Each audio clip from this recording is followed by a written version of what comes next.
आओ मेरी बात मानो, ये पत्थर। हाँ, ये अच्छी बात है। हम इन पत्थरों के सामने बैठकर उनका जिक्र किया करेंगे। अरे गजब, तंदूर से पानी निकल रहा है।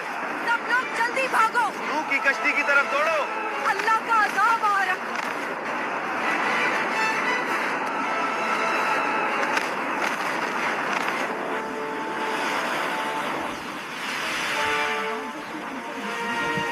हजरत इदरीस अलैहिस्सलाम के आसमान पर जिंदा उठाया जाने के बाद लोगों के दिलों में कमजोरी आ गई और इसी लम्हे शैतान ने उनके दिलों में वसवसा डालने का फैसला किया। लोगों, देखो तुम्हारा रहनुमा इदरीस कहाँ चला गया, जिस पर तुम ईमान लाए थे वो अब तुम में नहीं रहा। क्या तुम्हें नहीं लगता कि तुम अकेले हो? आओ मेरी बात मानो, मैं तुम्हें ऐसी चीज दूंगा जो तुम्हें कभी छोड़कर नहीं जाएगी। ये पत्थर, ये तुम्हारे दरमियान हमेशा रहेंगे। इनकी शक्लें तुम्हारे रहनुमाओं जैसी हैं। जब तुम इन्हें देखोगे तो इनकी याद ताजा होगी। हाँ, ये अच्छी बात है। हम इदरीस को नहीं भूलेंगे। हम इन पत्थरों के सामने बैठकर उनका जिक्र किया करेंगे। और यूं शैतान अपने नापाक इरादों में दिन ब दिन तेजी से बढ़ता गया। उसके फितनों ने तेजी से जमीन पर जड़ पकड़ ली। लोग धोखे में आकर उसके पीछे चलने लगे। जमीन पर गुनाह फैल चुका था। बुत परस्ती, जुल्म,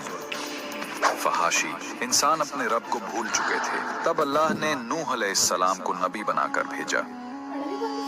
और बेशक हमने नूह को उनकी कौम की तरफ भेजा तो वो उनमें बिलवास्ता 1000 साल से 50 बरस कम रहे। फिर उन पर तूफान ने आ लिया जबकि वो जालिम थे। नूह अलैहिस्सलाम 950 साल कौम को समझाते रहे। ऐ मेरी कौम, मैं तुम्हारे लिए एक खुला हुआ डराने वाला हूँ। अल्लाह की इबादत करो, उसके सिवा किसी को शरीक न ठहराओ। अगर तुम ईमान ले आओगे तो अल्लाह तुम्हारे गुनाह माफ करेगा और तुम्हें एक मुकर्ररा वक्त तक मोहलत देगा। मगर वो ना माने बल्कि मजाक उड़ाते रहे। ए नूह, क्या तू हमारे बुतों से दुश्मनी रखता है? तुम तो सिर्फ हम में से एक फकीर इंसान है। क्या हम तुझे पागल समझें? ऐ मेरी कौम, अल्लाह से डरो, उसकी तरफ पलट आओ। वो तुम्हें आसमान से बारिश देगा, तुम्हारी ताकत को बढ़ाएगा और तुम्हें इज्जत देगा। ए नूह, अगर वाकई तुम अल्लाह के नबी हो तो वो अजाब ले आओ जिसकी तुम बात करते हो। हम तुम पर हरगिज ईमान नहीं लाएंगे।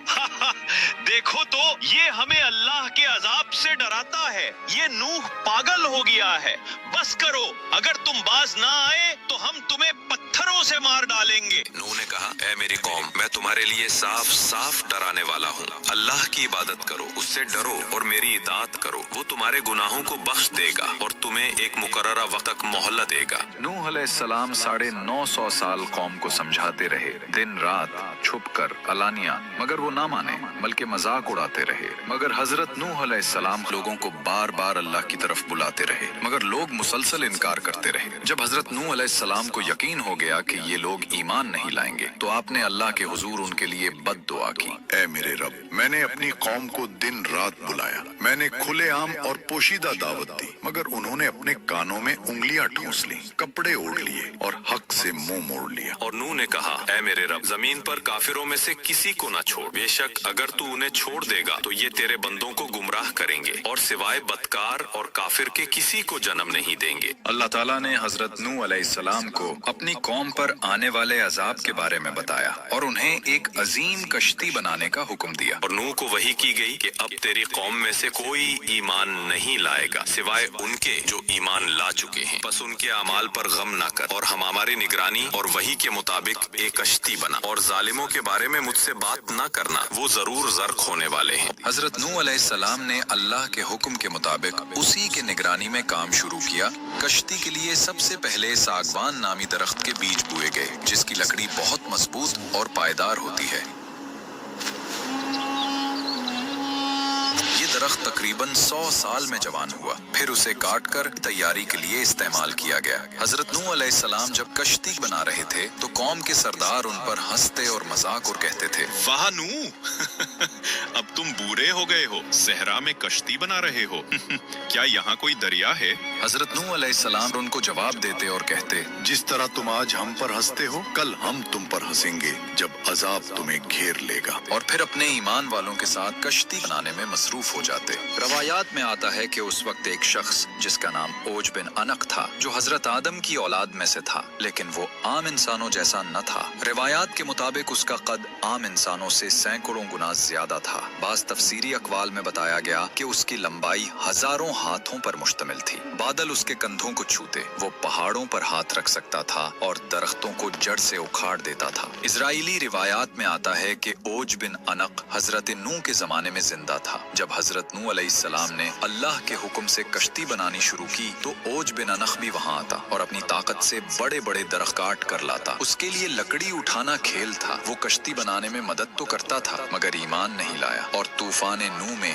हलाक हो गया। ये रिवायत ज्यादा अलामती और इबरत के पहलू से पेश की जाती है। दूसरी रिवायत खास तौर पर इजराइलियात में मशहूर है कि ओज बिन अनक तूफान नूह से बच गया। कुछ रिवायात में कहा गया कि वो पानी पर खड़ा रह गया या किसी तरह जिंदा रहा, फिर वो हजारों साल जिंदा रहा। आखिरकार जब बनी इसराइल हजरत मूसा अलैहिस्सलाम की क़यादत में कनान फलस्तीन पहुंचे तो ओज वहाँ का एक जालिम और जाबिर बादशाह था और बाज इजराइली क़िसस में बयान है कि वो एक पहाड़ उठाकर बनी इसराइल पर फेंकने आया और फिर हजरत मूसा अलैहिस्सलाम ने अल्लाह के हुक्म से ओज को कत्ल किया। ये वाकया इजराइली रिवायात यहूदी क़सस में बहुत तफसील से आता है और इस्लामी तफासिर में बतौर मनकूला रिवायत शामिल किया गया है, मगर कुरान या सही हदीस में इसकी कोई तस्दीक नहीं। तकरीबन 100 साल लगे इस अजीम कश्ती को बनाने में, जो बिलाखिर मुकम्मल तौर पर तैयार हुई। कश्ती में 3 हिस्से बनाए गए। ऊपर का हिस्सा इंसानों और परिंदों के लिए, दरमियाना हिस्सा आम जानवरों के लिए, नीचे का हिस्सा दरिंदों के लिए। हजरत नूह अलैहिस्सलाम ने अल्लाह के हुक्म के मुताबिक कश्ती तैयार की ताकि अजाब के वक्त ईमान वाले महफूज रहें और अल्लाह की नेमत से निजात पाएं। ऐ मेरी उम्मत सुनो, मेरी बात गौर से सुनो। अल्लाह ताला ने काफिरों को बहुत मोहलत दी थी, लेकिन अब उनके पास कोई मोहलत बाकी नहीं रही। याद रखो, ये कश्ती जो हम अल्लाह के हुक्म से बनाया है, ईमान वालों के लिए पनाह है। जो इसमें सवार होगा वही जिंदा बचेगा और जो सवार ना हुआ वो डूब जाएगा। तुम जान लो